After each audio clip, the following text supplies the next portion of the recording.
I am Stuart, 34 years old, and last Christmas taught me everything about family betrayal. As an automotive engineer in Detroit, I thought I had built a good life away from my controlling mother and the family drama back in Boston. When my mom called to say they wanted to skip Christmas this year, I understood. But then came those photos on social media showing a house full of celebration that I was deliberately excluded from. Before I tell you how this Christmas disaster unfolded and the $26,700 truck that changed everything, drop a comment letting me know where you are watching from. Hit subscribe if family drama stories and sweet revenge are your thing. Growing up in our middle-class suburb outside Boston was pretty normal on the surface. Our neighborhood had those cookie-cutter houses with perfectly trimmed lawns and families that seemed happy from the outside. But inside our home, things were complicated. My mother, Linda, always had this way of controlling everything and everyone. She micromanaged our lives with an iron grip disguised as motherly concern.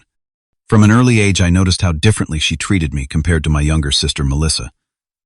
Melissa was born when I was 7, and from that moment she became the golden child. While my sister received praise for average grades, I had to achieve perfection to get even a nod of acknowledgement. Stuart, Melissa is more sensitive than you. She needs more encouragement, my mother would say. Whenever I pointed out the unfairness, and I believed it for the longest time, I thought I was just stronger, that I needed less attention and approval. My father, Robert, was different. A quiet man who worked as a mechanic at a local garage. He wasn't one for many words, but he showed his love in other ways. He would invite me to the garage on weekends, teaching me everything about engines and cars. Those Saturday mornings in the garage became my sanctuary, away from my mother's critical eyes and constant comparisons. You have a natural talent for this, Stuart, Dad would say, his face lighting up when I figured out a particularly tricky problem with an engine. Those rare compliments meant everything to me. My passion for automotive engineering was born in that garage. While other kids dreamed of becoming astronauts or professional athletes, I knew exactly what I wanted to do. I wanted to design engines to understand every component and how they work together. My father nurtured that interest, bringing home mechanical magazines and old repair manuals for me to study. High school was tough. My mother expected me to follow her plan for my life, which involved staying in Boston, attending a local college, and eventually taking over my uncle's insurance business. But I had other dreams. I applied to engineering programs across the country secretly with my father's help.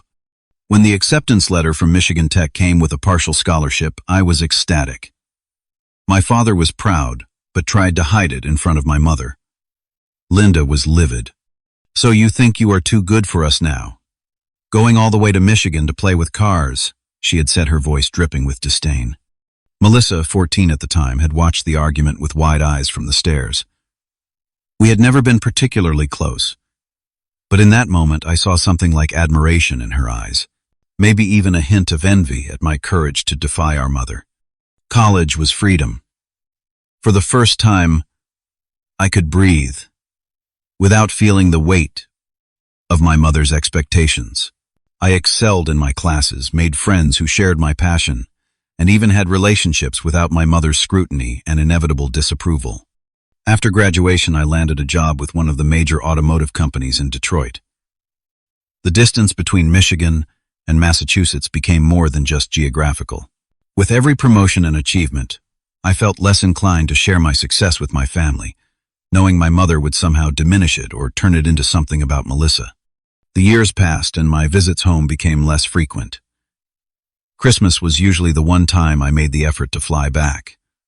But even those holidays became strained affairs. My mother would make passive-aggressive comments about my absence throughout the year. My father would try to smooth things over, and Melissa would oscillate between siding with our mother and trying to connect with me. 5 years ago, when I was 29, I got a significant promotion. I was now leading a team designing more fuel-efficient engines. I called home excited to share the news. "That is nice, Stuart," my mother had said, disinterested. "Did you hear Melissa got engaged? Her boyfriend Jordan proposed last weekend. We are planning a summer wedding. You will need to request time off work, of course." The engagement fell apart 3 months later when Jordan cheated on Melissa with her best friend. I flew home to support my sister despite our strained relationship. For a brief period, we connected. She opened up about the pressure she felt living under our mother's constant attention and expectations. "You got out, Stuart," she had said, tears streaming down her face. "I sometimes wish I had been brave enough to leave too." But that moment of connection was short-lived. After the breakup drama faded, Melissa fell back into her role as my mother's perfect daughter, and the distance between us grew again. 2 years ago, Melissa started dating Derek. From the start, something about him seemed off to me. He was too polished, too quick with the perfect response to every question. During one of my rare visits home, I caught him in several small lies about his background and career. When I tried to voice my concerns to my family, my mother dismissed them outright. "Just because you are jealous that your sister has found someone does not mean you have to try to ruin it for her," she had said during a particularly tense dinner. My father had given me a look across the table that seemed to say he shared my concerns, but he stayed silent, as he always did when it came to confronting my mother. Last year, Derek moved in with Melissa, and suddenly there were photos on social media of him with 2 young girls he introduced as his daughters from a previous relationship. This struck me as odd because he had explicitly told everyone he had never been married or had children. When I mentioned this discrepancy to my sister over the phone, she quickly changed the subject. Despite the growing distance, I still tried to maintain a connection with my family, especially my father. I called regularly, sent gifts for birthdays and anniversaries, and made the effort to visit at least once a year. But each visit left me feeling drained and diminished, like I was reverting to the role of disappointing son regardless of my accomplishments. As this past December approached, I found myself dreading the usual Christmas visit. The previous year had been particularly difficult, with my mother spending the entire time comparing my life unfavorably to Melissa and Derek's. So when my mother called 3 weeks before Christmas with her surprising suggestion, I felt a complex mix of emotions that I could not have known would lead to the most significant confrontation of our family's history. The phone call came on a Tuesday evening 3 weeks before Christmas. I was just getting home from work, juggling my laptop bag, a takeout dinner, and my keys when my phone rang. Seeing my mother's name on the screen, I took a deep breath before answering. Our conversations typically left me feeling worse than before, but I still answered, every time clinging to the hope that things might eventually improve. "Stuart, your father and I have been thinking," my mother started, skipping any greeting or asking how I was doing. "We want to take a break from all the Christmas stress this year." I balanced the phone between my ear and shoulder as I set down my things on the kitchen counter. "What do you mean, Mom?" "Well, you know how hectic the holidays get. The decorating, the cooking, the gifts. We are not getting any younger, and we thought it might be nice to have a quiet Christmas this year. Just low-key, no fuss." This was unexpected. My mother loved Christmas, or rather, she loved orchestrating the perfect Christmas and being praised for her efforts. She typically started planning the holiday months in advance, creating elaborate decorations and multi-course meals. "So no family gathering this year?" I asked, trying to understand what she was proposing. "We thought we would just have a simple dinner, maybe watch some movies. Nothing elaborate. No need for you to fly all the way here. I know how busy you are with your job." Something in her tone made me suspicious, but I pushed the feeling aside. Maybe my parents really were tired. My father was 62 now, and though he never complained, I knew the physical demands of his job as a mechanic were taking a toll on him. "What about Melissa and Derek? Are they skipping Christmas too?" I asked. "Oh, they might drop by briefly since they live so close, but they have their hands full with his girls visiting for the holidays. It will all be very casual." I thought about my packed schedule at work. My team was finalizing a design for a new hybrid engine, and the deadline was tight. Staying in Detroit would allow me to get ahead on the project. "If you are sure, Mom, I can stay here this year if that makes things easier for you and Dad." "That would be for the best, Stuart. We will call you on Christmas Day, of course." After hanging up, I felt a strange mix of relief and disappointment. Part of me was glad to avoid the usual holiday tension, but another part felt a pang of sadness. Despite everything, Christmas was the one time I reliably saw my father in person. I called him the next day, catching him during his lunch break at the garage. "Dad, Mom told me about the low-key Christmas plan.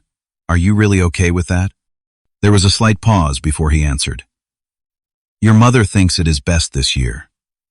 His voice sounded resigned, and I could picture him shrugging as he said it. "But what do you think, Dad? We could still get together, just you and me." I could come up for a couple of days, stay at a hotel. No, no, son. Do not worry about it. Focus on your work. We will talk on Christmas. Tell me more about this engine design you are working on. And just like that, the subject was changed. My father had never been one to challenge my mother's decisions, and this was no exception. Over the next couple of weeks, I threw myself into my work. The office was gradually emptying, as people took time off for the holidays, but I welcomed the quiet. I arrived early, stayed late, and made significant progress on our project. My colleague James noticed my extended hours and approached me one afternoon as I was staring intently at a simulation on my computer screen. Working through the holidays, Stuart, no plans with the family. I explained the situation briefly, trying to sound casual about it. James frowned. Well, you cannot spend Christmas alone. Come to my place. My wife always cooks enough to feed an army, and the kids would love to see you. Several other co-workers made similar offers upon learning I was staying in town. Marcus invited me to his annual Christmas Eve party. Diana insisted I join her family's Christmas dinner. Even my boss Alan suggested I come to his cabin for a few days of relaxation. I thanked them all, but declined. The truth was I had something important to work on besides the engine project. For the past 6 months, I had been saving for a special gift for my father. He had always talked about owning a Ford F-150 truck, specifically the King Ranch Edition, with its distinctive saddle brown leather interior. It was his dream vehicle, but one he had always set aside to prioritize family expenses. 3 weeks earlier, I had finally found the perfect one, a slightly used 2024 model with low mileage in my father's favorite color, a deep blue. The price tag was steep, $26,700, but I had been saving diligently and could afford it. I had arranged to pick it up from the dealer on December 23rd, planning to surprise my father with it on Christmas Day. Now, with the change of plans, I was unsure what to do. Part of me considered driving the truck all the way to Boston to surprise him anyway, but my mother's insistence on a quiet Christmas made me hesitate. I decided to wait and perhaps give it to him for his birthday in February instead. As Christmas Eve approached, a nagging feeling of unease grew stronger. Something about my mother's sudden desire to skip Christmas traditions did not sit right. I called my sister, hoping to get a clearer picture. "Melissa, is everything okay with Mom and Dad? This whole skipping Christmas thing seems weird." "Everything is fine, Stuart," she replied, sounding slightly irritated. "Not everything is a big conspiracy. They are just tired and want a break. Not everyone is a workaholic like you who never makes time for family, except when it is convenient." Her words stung, especially because they echoed my mother's frequent criticism of my career focus. I decided not to push further. "Okay, just checking. Tell them I said hi." "Sure. Gotta go. Derek and I are taking the girls to see Santa at the mall." She hung up before I could say goodbye. On December 23rd, I picked up the truck as planned. Sitting in the driver's seat, inhaling the scent of new leather, I couldn't help but imagine my father's face when he would eventually see it. I took it for a drive around Detroit, getting a feel for it before parking it in my apartment building's garage next to my everyday sedan. Christmas Eve was quiet. I ordered Chinese food, watched a couple of classic Christmas movies and video, called a few friends who were similarly alone for the holidays. Around 10 p.m., I decided to check social media before turning in for the night. And that is when my world turned upside down. I was not particularly active on social media. I had accounts, sure, but I rarely posted, and mostly used them to keep up with friends from college and colleagues. That Christmas Eve, I was mindlessly scrolling through my feed, seeing the usual parade of holiday photos, decorated trees, smiling families, elaborate meals, and wrapped presents. Then a photo stopped me cold. It was posted by my cousin Brian, who I had not seen in years. The caption read, "Annual Walsh Family Christmas Eve Bash. Would not miss it for the world." The photo showed a large group of people in what was unmistakably my parents' living room. There was a massive Christmas tree in the corner, decorated with the antique ornaments my mother prized. Garlands hung along the fireplace mantel, and a table in the background was laden with what appeared to be an elaborate holiday feast. My heart began to race as I zoomed in on the image. There was my mother wearing a festive red sweater, smiling broadly with a wine glass in hand. Next to her stood my father, looking uncomfortable, but present nonetheless. And there was Melissa, with her arm around Derek, both dressed up and clearly enjoying themselves. I clicked through to Brian's profile and found more photos from the same event. Another showed my aunts, uncles, and several cousins I had not seen in years. Some I barely recognized. In one photo, my mother was presenting what looked like her famous Christmas ham, the one she made every year using my grandmother's secret recipe. My hands were shaking now. This was not a break from Christmas stress. This was not a simple dinner or watching movies. This was a full-blown Christmas celebration, possibly even larger than usual, and I had been deliberately excluded. I navigated to Melissa's profile next. She had not posted any photos from the event, which seemed suspicious now, but she was tagged in several, including one that made my stomach drop. Derek with his arm around her, and standing in front of them were two young girls in matching Christmas dresses. The caption, posted by someone named Amber, who I did not know, read, "Derek and Melissa with his adorable daughters. Such a beautiful family." Those girls, the daughters that had mysteriously appeared in Derek's life after he started dating my sister, the ones who, according to my own research when my suspicions were first raised, did not seem to exist in any public record I could find. I clicked on Amber's profile, hoping to learn more. She was apparently a friend of Derek's, and her profile contained several photos of him with the girls at various events over the past year. In one from the summer, she had tagged another woman named Jennifer, referring to her as the girl's mother. Out of curiosity, I checked Jennifer's profile. It was mostly private, but her public photos showed no sign of the girls Derek claimed were his daughters. Instead, she appeared to be a single woman living in Chicago, with no apparent connection to children at all. The pieces were starting to fall into place. Derek had been lying about having daughters. But why? What could he possibly gain from pretending to have children? As I continued scrolling through the Christmas Eve photos, more details emerged. A shot of the dining room table showed place cards for each guest. I zoomed in as much as I could, trying to read the names. There was one for my mother, my father, Melissa, Derek, his supposed daughters, Emma and Lily, all my extended family members, and even some neighbors and family friends. But no place card for me. No empty seat waiting just in case I showed up. I had been completely erased from the family gathering. In another photo, I spotted gifts piled high under the tree. Many were beautifully wrapped in my mother's signature gold paper, with elaborate bows. The tradition she apparently had not been too tired to continue this year. By now, my initial shock had given way to a burning anger. I had been lied to, deliberately excluded from a family celebration. And for what? Because I moved away. Because I pursued my dreams, instead of living the life my mother had planned for me. I tried calling my father, but the call went straight to voicemail. Same with my mother and Melissa. It was late on Christmas Eve, so I supposed they might have already gone to bed. Or perhaps they were still celebrating with everyone except me. I sent a text to my father, saw the photos from the Christmas party. "Why did you lie to me?" The message showed as delivered, then read, but no response came. I tried Melissa next night's Christmas Eve party. Guess my invitation got lost in the mail. Again read, but no response. The silence was deafening and damning. They had no explanation, or at least none they were willing to give at that moment. Sleep was impossible. I paced my apartment, alternating between hurt, anger, and a deep sense of betrayal. Memories flooded back of other times I had been made to feel less important, less loved. The time my high school graduation celebration was cut short because Melissa had a dance recital.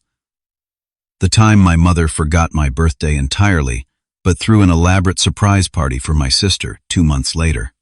The countless times my accomplishments were downplayed while Melissa's were celebrated extravagantly. Around 3 in the morning, I found myself in the building's garage, sitting in the truck I had bought for my father. The truck he would probably never see now. I ran my hands over the steering wheel, thinking about all the times he had talked about owning a vehicle like this, how his eyes would light up whenever one drove past. My father was not a materialistic man.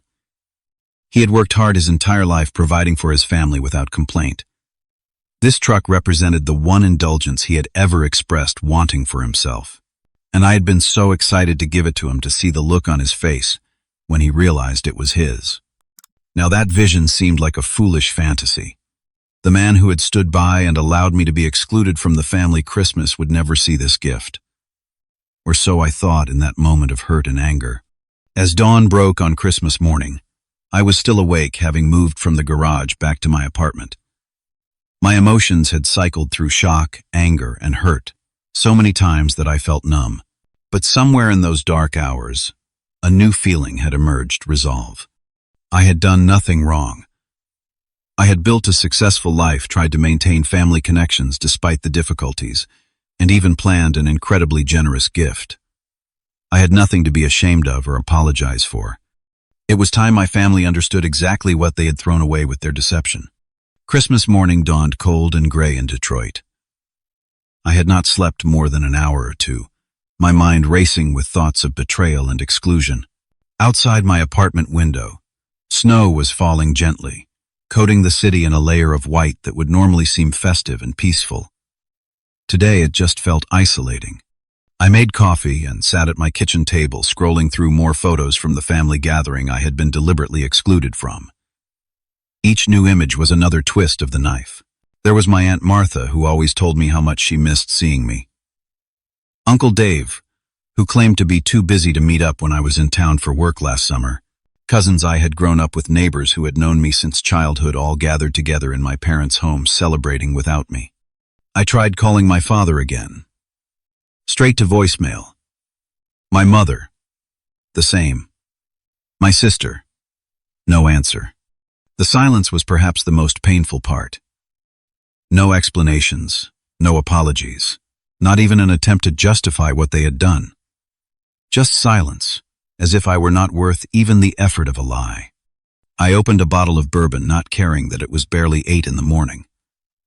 I poured a generous glass and took a long sip, welcoming the burn in my throat. It matched the burning in my chest, the pain of knowing that my own family had conspired to exclude me from their lives. My phone pinged with a text message, and for a brief moment hope flared that it might be one of them finally responding. But it was just James, my coworker, wishing me Merry Christmas and reiterating his invitation to join his family for dinner. I did not respond. I could not bear the thought of putting on a brave face and pretending everything was fine among strangers, no matter how well-intentioned they might be. As the hours passed, I found myself dwelling on memories, reassessing my entire childhood and family relationships through this new lens of deliberate exclusion. Had I always been the outsider? Was there something fundamentally wrong with me that made my own mother decide I was not worth including in family celebrations? I thought about my father, the man who had taught me everything I knew about cars, who had quietly supported my dreams, even when he would not stand up to my mother openly. How could he have gone along with this? How could he sit there in those photos celebrating with everyone else, knowing his son was alone because of a lie he had participated in? Around noon, my phone rang. It was a number I did not recognize with a Boston area code. I almost did not answer, but some small spark of hope made me pick up. Hello, Stuart. It is Janet, your parents' neighbor. Her voice was hesitant, almost whispering. Janet had lived next door to my parents for as long as I could remember. A kind woman in her 70s who always had cookies for the neighborhood kids. Janet, why are you calling me? I just wanted to make sure you were okay. I was at your parents' house last night, and I overheard your mother telling someone you chose not to come home for Christmas because you were too busy with work. But that did not sound like you, so I just wanted to check. Her concern was touching, but it also made the betrayal even more real. So my mother was actively spreading lies about me choosing not to come home. They told me they wanted a quiet Christmas this year, Janet. No celebration, no gifts, just rest. I just found out about the party from photos online. There was a sharp intake of breath on the other end of the line. Oh, Stuart, I am so sorry. That is not right. Thank you for calling, Janet. It means a lot. After we hung up, I felt a strange sense of validation. At least someone had noticed my absence and cared enough to reach out. It was a small comfort, but a comfort nonetheless. I returned to the garage and sat in the truck again. Running my hand over the dashboard, I thought about all the times my father had compromised to keep peace in the family, always at his own expense. How he had dreams, too, desires and wishes that were constantly set aside. And suddenly, I knew what I needed to do. I started the truck, feeling the powerful engine rumble to life. I pulled out my phone and began recording a video. Hey Dad, Merry Christmas. So I know Mom told me you guys wanted a quiet holiday this year, no gifts, no celebrations. But then I saw the photos of the big family party I wasn't invited to. Everyone was there except me. I panned the camera around the interior of the truck. I had been saving for months to get you this. It is the Ford F-150 King Ranch you have always wanted. 2024 model, only 8,000 miles on it. Cost me $26,700. I continued my voice steady despite the emotion I felt. I was going to drive it up to surprise you, but I guess that would have been awkward with all the guests you did not tell me about. So now I am not sure what to do with it. Maybe I will keep it as a reminder that no matter how hard I try, I will never be good enough to be included in this family. I ended the recording and sat there for a long moment debating whether to send it at all. Part of me wanted to just drive away, change my phone number, and never look back. Cut all ties with the family that had so easily cut me out. But another part, perhaps the part that still remembered the good times with my father in that garage so many years ago, wanted him to know what he had lost. Wanted him to understand the depth of the hurt. I sent the video. Then I went back to my apartment, poured another drink, and tried to figure out what to do with the rest of my Christmas day. I decided to go into the office. At least there I could lose myself in work, focus on something productive instead of dwelling on the pain. The office building was empty as expected on Christmas Day. The silence was actually comforting as I settled at my desk and immersed myself in the engine design project. Hours passed as I made adjustments, ran simulations, and documented my findings. The familiar routine of problem solving gave me something to focus on besides my family situation. Around 4 in the afternoon, my phone started ringing. First my father, then my mother, then Melissa, one after another with barely a pause between calls. I silenced the phone, not ready to hear whatever excuses they might offer. Text messages began flooding in too. From my father, Stuart, please call me. We need to talk. From my mother, Stuart Wayne Palmer, you answer your phone right now. This is completely uncalled for. From Melissa, Stu, come on, pick up. Dad is really upset. I ignored them all and continued working. Whatever crisis my video had caused, it was no longer my problem.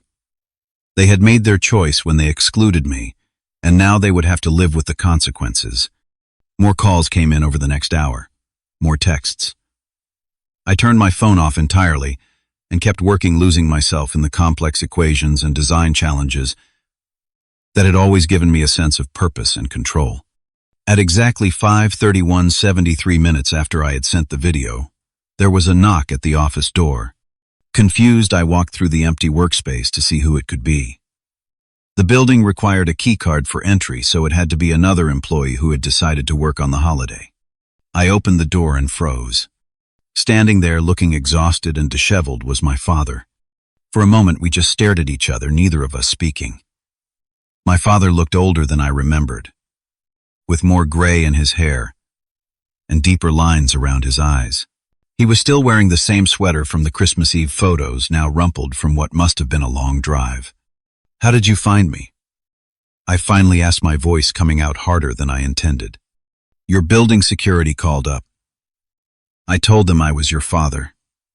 He paused, shifting uncomfortably. Can I come in? I stepped aside, allowing him into the office. I led him through the workspace to my desk, where I cleared a chair for him to sit. He lowered himself into it, with a sigh that spoke of both physical and emotional exhaustion. You drove all the way from Boston, I asked, calculating the distance in my head. That is 5 hours at least. 5 hours and 17 minutes with one stop for gas, he confirmed. Left as soon as I saw your video. I sat down across from him, arms crossed defensively. Where does Mom think you are? She knows where I am. He met my eyes directly. Stuart, I am so sorry. The simple apology caught me off guard. I had expected excuses, justifications, perhaps even anger at my video message. Not this straightforward acknowledgement. Sorry for what exactly?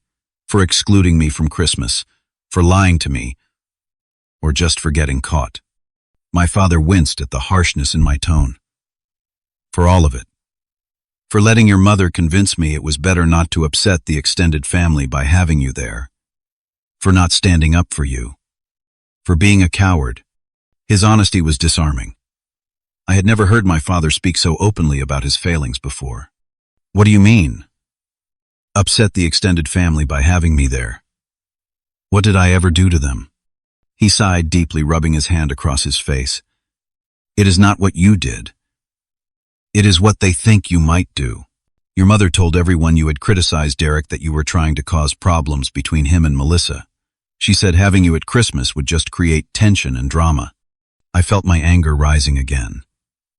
So I was excluded because I had concerns about a man who was clearly lying about having children. Children who apparently do not even exist. My father's eyes widened slightly. What do you mean, do not exist? Those girls Derek claims are his daughters. I did some digging last night. The woman he identifies as their mother shows no evidence of having children. There are no records of him having children either. He is making it all up, Dad. And somehow I am the bad guy for questioning it. My father looked genuinely shocked. Are you sure about this? Pretty sure. But even if I am wrong, that does not justify excluding me from a family Christmas based on lies. Mom told me you guys wanted a break from the stress, that you were having a quiet, low-key holiday. Instead, you hosted the entire extended family and neighborhood. He had the decency to look ashamed. Your mother organized it all. When I objected to not including you, she said, you were too busy with work anyway, that you probably would not want to come. And you believed that? Or did you just find it easier to go along with her like always? The words were harsh, but I couldn't hold back anymore. Years of frustration and hurt were spilling out. My father flinched, but didn't deny it. I have spent my whole life trying to keep the peace, Stuart. It was wrong. I see that now. Seeing that truck you bought for me. His voice cracked with emotion. No one has ever done anything like that for me. And all I could think was how badly I had failed you as a father. The raw pain in his voice cut through some of my anger. This was the most vulnerable I had ever seen my father. I have wanted that truck for 20 years, he continued quietly.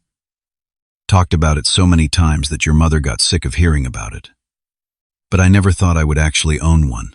I certainly never expected my son to make that dream come true, especially after how we have treated you. I wasn't ready to forgive him yet, but I could feel my resolve weakening. So what now, Dad? You drove 5 hours to say sorry. And then what? You go back home to Mom and everything continues as before. He shook his head firmly. Nothing continues as before. I left your mother at the house with all the relatives still there. Walked out in the middle of Christmas breakfast when I saw your video. I told her I was coming to find you, and that things would be different from now on. I raised an eyebrow skeptically. Different how? I am done letting her dictate everything. Done letting her push you away because you do not fit into her perfect family image. Done watching her manipulate Melissa and everyone else around her. There was a new steadiness in his voice I had never heard before. I should have stood up to her years ago, Stuart. For you, for Melissa, for myself. But I am standing up now. I wanted to believe him, but years of watching him defer to my mother made it difficult. What about Melissa and Derek? Melissa was upset when I left. She does not understand why you are making such a big deal about not being invited to Christmas. Your mother has convinced her that you are just being dramatic for attention. He hesitated. As for Derek, I do not know what to think now. If what you are saying about those girls is true. It is, I insisted. Why would someone lie about having children? What does he gain from that? And my father considered this. Your mother adores those girls. She is always buying them gifts, offering to watch them when Derek and Melissa have plans. She has talked about setting up college funds for them. The pieces suddenly clicked into place. He is scamming her, scamming all of you, getting financial benefits by pretending to be a single dad with 2 cute kids. My father looked troubled by this possibility. We need to look into this more before making accusations. But you might be right. We sat in silence for a moment, both processing everything. So what happens now? I finally asked. Now, my father said, standing up, we drive back to Boston together. In that truck you bought me. and we confront your mother and the rest of the family together." The determination in his voice was something new, something I had always wished to hear from him. But I was still hesitant. "Dad, I have not called them back for a reason. I am not sure I am ready to face everyone to hear whatever excuses they have prepared." "I understand that. But Stuart, running my own repair shop has been my dream for decades. Just like that truck. And I never pursued it because I was afraid of rocking the boat. Do not make my mistakes. Do not let fear of confrontation keep you from standing up for yourself." His words resonated with me. All these years I had thought my father was weak for not standing up to my mother. But perhaps he had just been trapped in a pattern he couldn't see a way out of. Until now.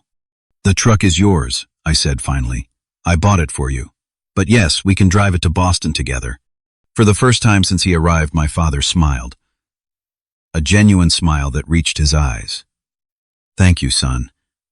Not just for the truck, but for giving me the push I needed to finally do what is right." As we left the office and headed to my apartment building's garage, I felt a strange mixture of emotions. Anger and hurt were still prominent. But now, there was also a cautious hope. Not necessarily for reconciliation with my mother or sister, but for a new, more honest relationship with my father.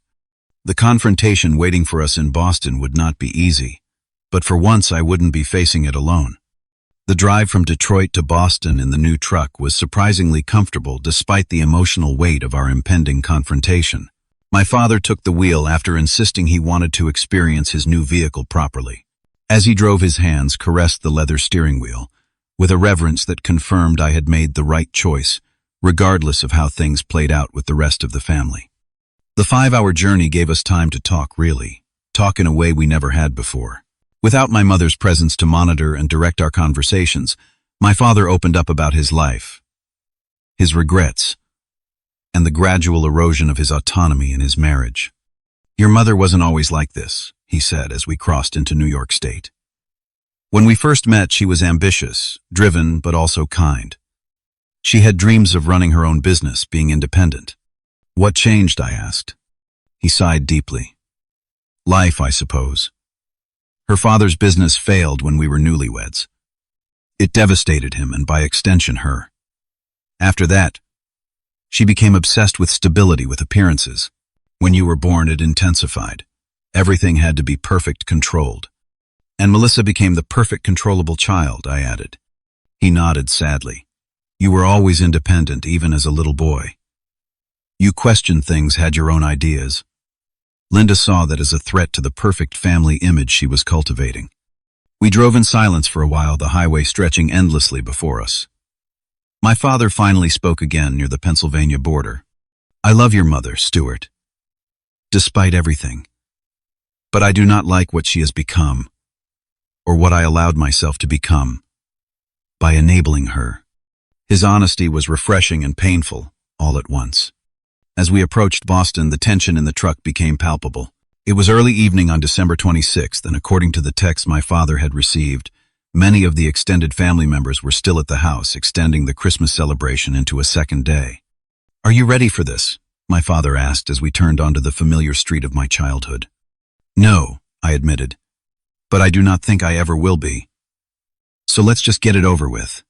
The house was lit up with Christmas lights, every window glowing warmly against the winter darkness.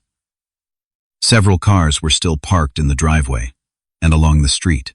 The scene looked like a perfect holiday greeting card, which made the knowledge of my deliberate exclusion all the more painful. My father parked the truck directly in front of the house, not bothering to hide its presence. As we walked up the driveway, I could hear laughter and music coming from inside. The normalcy of it, the continuation of celebrations, as if nothing was wrong, made my stomach churn. My father did not bother with his key. He rang the doorbell, standing tall beside me in a show of solidarity that meant more than he could know. My mother opened the door, her festive smile freezing when she saw me standing there. She was still wearing a Christmas sweater, this one green with silver snowflakes. "Robert," she said, ignoring me completely, "you are back. We were starting to worry." "We need to talk, Linda," my father said firmly. "All of us." Without waiting for a response, he stepped past her into the house, gesturing for me to follow. I did, noting how my mother's body stiffened as I passed her. The living room fell silent as we entered. My aunts and uncles, cousins, and several family friends all stared at me with expressions ranging from surprise to discomfort. Melissa was seated on the couch next to Derek, the two girls who were supposedly his daughters, playing with new toys on the floor in front of them. Stuart, Aunt Martha finally said, breaking the awkward silence, "We did not know you were coming. Your mother said you could not make it because of work." "That is what I was told too," I replied evenly. Except in my case, I was told there was no Christmas celebration happening at all. Confused murmurs spread through the room. My mother had followed us in and was now standing with her arms crossed, defensively. "Stuart is being dramatic," she said dismissively. "We simply wanted a quiet Christmas this year, and he took it personally." My father shook his head. "No, Linda. You deliberately excluded our son from the family Christmas and lied to him about it. And I went along with it, which makes me just as guilty. But no more." The directness of his challenge to my mother shocked everyone in the room. In all my life, I had never heard him contradict her so publicly. "This is hardly the time or place for this discussion," my mother hissed, glancing nervously at our relatives. "Actually, it is exactly the right time and place," I countered. "Since apparently everyone here was told I chose not to come rather than the truth, which is that I was told there was no celebration to attend." Melissa stood up, her face flushed with either anger or embarrassment, possibly both. "Why are you doing this, Stuart? Why can't you just let us have a nice family Christmas without making it all about you?" "All about me," I repeated incredulously. "I was excluded, Melissa. Deliberately cut out of family photos and celebrations based on lies. How is my reaction to that making it all about me?" "You have always been jealous of me," she shot back. "Always resented that Mom and Dad love me. And now you are trying to ruin my first Christmas with Derek and the girls because you cannot stand to see me happy." Derek had risen to stand beside her, his arm protectively around her shoulders. The performance might have been convincing if I hadn't been sure he was hiding something. "Speaking of the girls," I said, turning my attention to him. "Emma and Lily." "Right. Funny, I couldn't find any record of them actually being your daughters, Derek. No birth certificates, no school records, not even any photos of them with you before you started dating my sister." Derek's face paled slightly, but he maintained his composure. "I do not have to prove anything to you. You have never liked me, and now you are making up lies to try to turn Melissa against me." My cousin Brian was looking back and forth between us, confusion evident on his face. "Wait, those are not your daughters? Who are they then?" Derek glared at Brian. "Of course they are my daughters. Stuart is just trying to cause trouble." But the seed of doubt had been planted. Other relatives were now looking at the girls more carefully, whispering among themselves. My mother stepped forward, clearly trying to regain control of the situation. "That is enough, Stuart. You have disrupted our holiday enough. I think you should leave. Not until we get some answers." My father interjected, his voice steady. "Linda, why did you lie to our son about Christmas? And why have you been telling everyone he chose not to come, when you know that is not true?" Put on the spot, my mother's composure faltered momentarily. "I was trying to protect this family. Stuart has been increasingly distant, critical of our choices, judgmental of Melissa's relationship. I did not want his negativity to ruin Christmas for everyone else. So you decided excluding your own son was the solution," my father pressed. "Rather than talking to him, understanding his concerns, you just cut him out completely." "His concerns are unfounded," she insisted. "He has been making wild accusations about Derek trying to come between him and Melissa because he cannot stand to see her happy." I noticed Derek shifting uncomfortably, his eyes darting toward the door as if considering making an exit. "If my concerns are so unfounded, Derek," I said directly to him, "then you won't mind explaining why Jennifer in Chicago, who you claim is the mother of your daughters, shows no evidence of having children at all, or why these girls seem to have appeared out of nowhere, exactly when you started getting serious with my sister." The room had gone completely silent. All eyes were on Derek now. Melissa looked up at him, uncertainty crossing her face for the first time. "Derek, what is he talking about?" Derek's confident facade was cracking. He is just trying to cause problems, babe. You know that. One of the little girls, Emma, I presumed, looked up from her toys. Uncle Derek, can we have more hot chocolate? Uncle Derek, not Dad.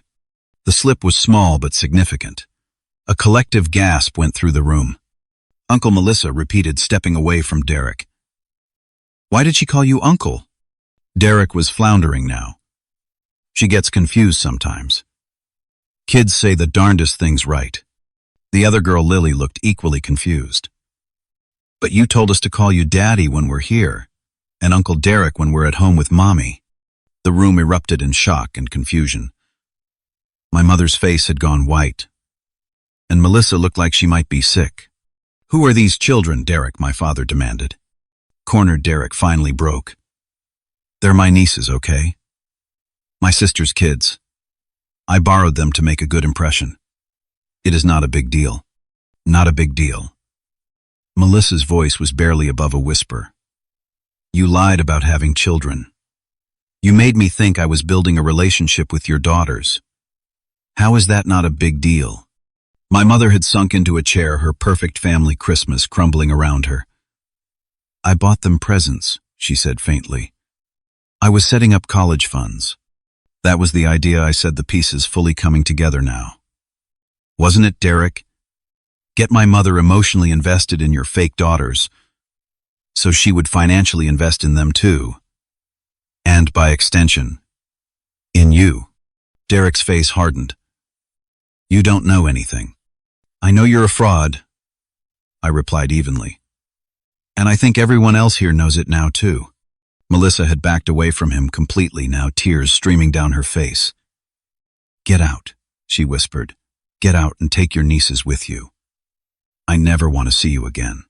The next half hour was chaos as Derek gathered the girls and their things, making a hasty exit amid the shocked stares of our relatives.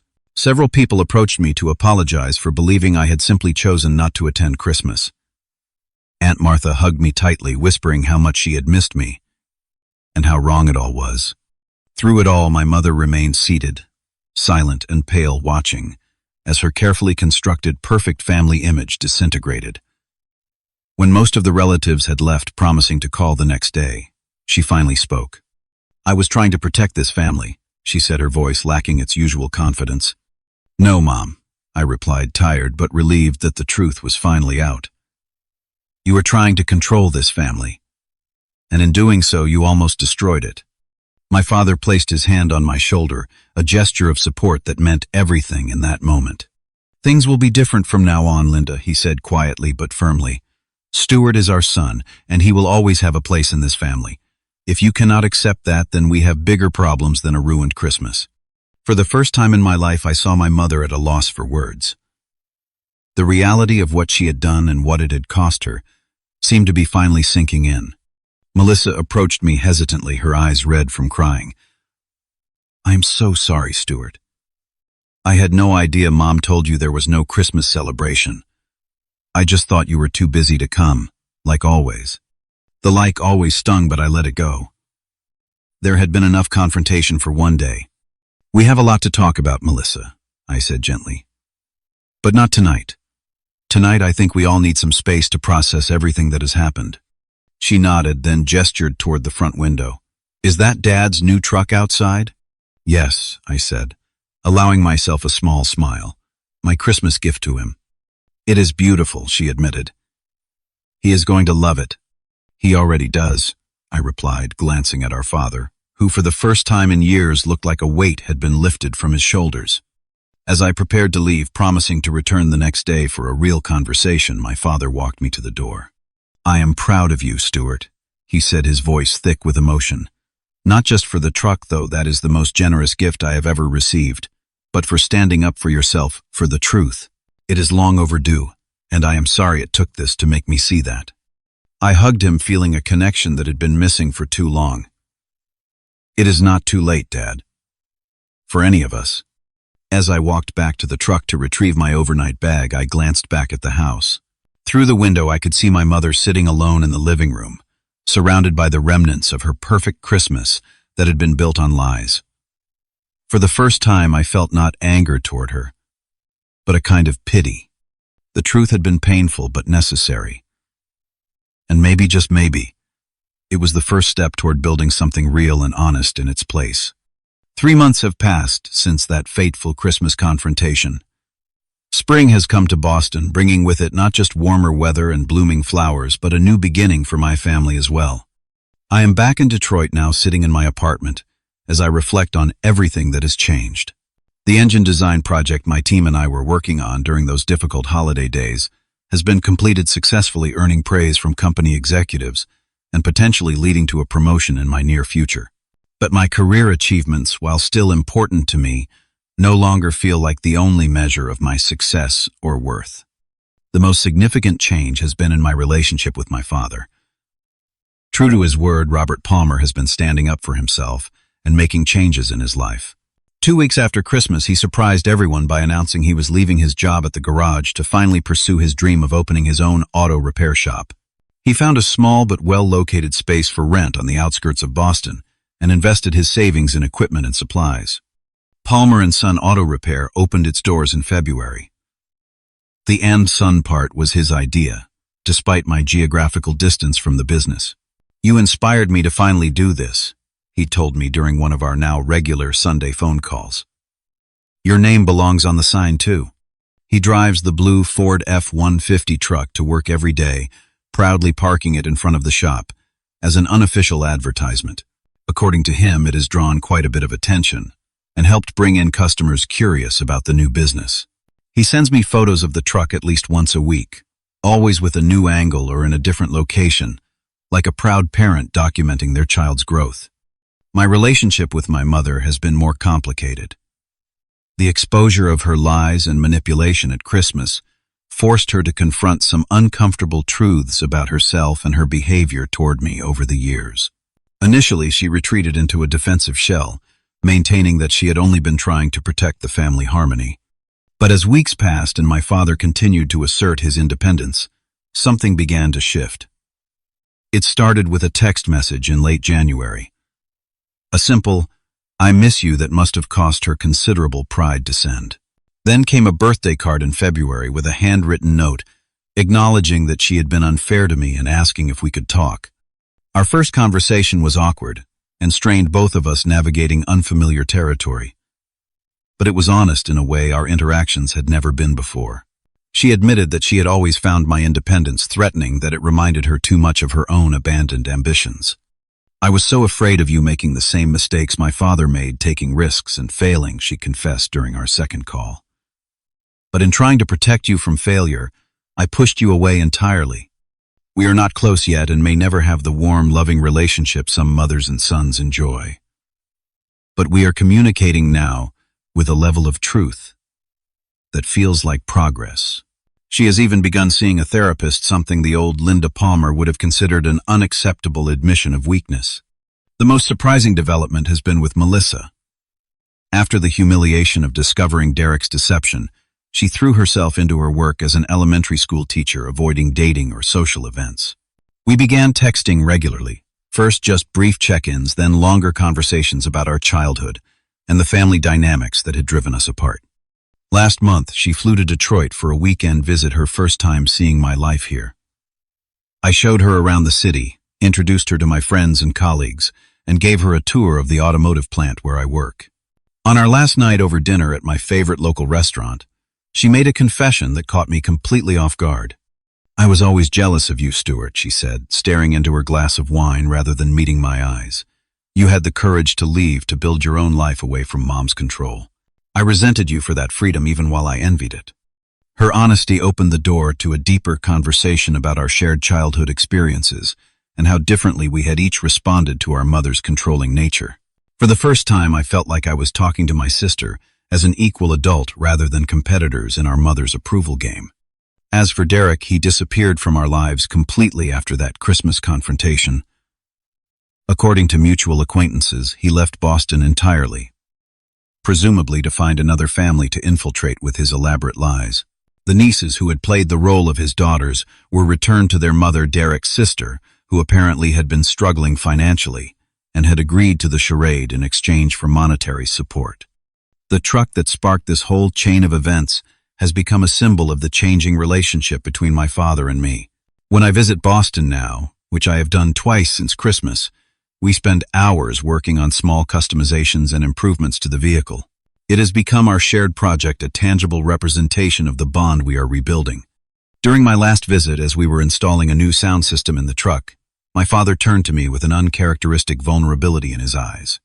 I wasted so many years being passive, Stuart, watching life happen instead of making it happen.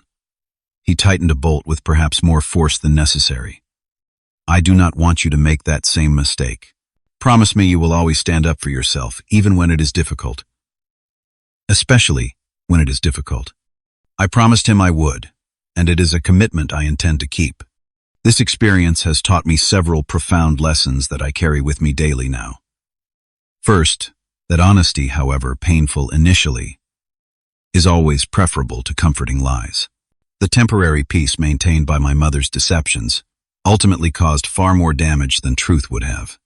Second, that it is never too late to change destructive patterns. My father, at 62 years old, finally found the courage to pursue his dream and stand up for himself and his son. My mother, at 59, is beginning to examine her controlling behavior and its roots in her own fears and insecurities. Even Melissa, at 27, is reassessing her role in our family dynamics and making choices based on her own desires rather than our mother's expectations. And finally, I have learned that genuine love requires both truth and boundaries. By allowing my family to continue their unhealthy behaviors unchallenged, I was not doing any of us a favor. Standing firm and demanding honesty and respect was not an act of hostility, but rather an act of true love, offering them the opportunity to grow and change. As we approach the spring holidays, there has already been talk of new traditions. My father suggested a 4th of July gathering at the shop with a barbecue and fireworks. My mother surprisingly has proposed that next Christmas be held at my place in Detroit, a neutral territory where we might begin fresh without the ghosts of past holidays haunting us. I do not know what the future holds for my family. Healing is a slow, nonlinear process with setbacks and complications along the way. But for the first time in many years, I feel hopeful that we are moving in the right direction towards something authentic and meaningful. The $26,700 truck turned out to be more than just a generous gift. It became the catalyst for truth change and ultimately healing. Sometimes the most valuable gifts are not the ones we plan, but the ones that emerge unexpectedly from our darkest moments. So I ask you, what boundaries have you needed to set with family that you have been avoiding? Have you ever had to confront difficult truths to save relationships that matter to you? Share your experiences in the comments below.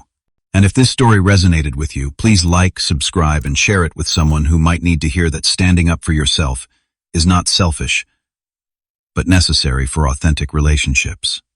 Thank you for listening to my story, and remember that sometimes the most painful confrontations lead to the most beautiful beginnings.